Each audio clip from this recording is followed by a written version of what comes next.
Oh, hey, tun trum chu tutorial lamani wak lawa what a very sad news ania subscribe bai chi tianga kadilo ma se subscribe chunte in fela mi rom betrina tutorial I chol re to ti den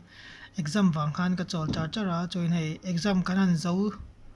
a tutorial ka siam thei do mo ka ti line virus ka kai pal lo me computer a hian chu wan ki khiteng ka drive zong zong a thilom khi piiq hian hey tunlai virus ransomware virus anti mani teng ka kai pal lo me ki tengken format ain siam be ka piiq hian software zong ko te na chevek ti na ne ka software te engkim ka khala ka tanga la zong ka document ne zong chuan tutorial karon siam le lok thei don lawa chu nge besela ne subscriber tem pung ve bek renga e nge chu te subscriber nga chuni lo mana mi subscribe chun ten fel wang in ei ka problem karon post ve lo kan YouTube a e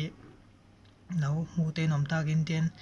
I hetiang piiq virus chungchanga expert do te nom pe chon I min lo shil thei ma milom bol pi sak thei nom chon lo mom ve wang chuan chumi chung chuan ten software te ka in download thalenga FL te po tool tutorial siam khopna tur screen recorder te ka in download anga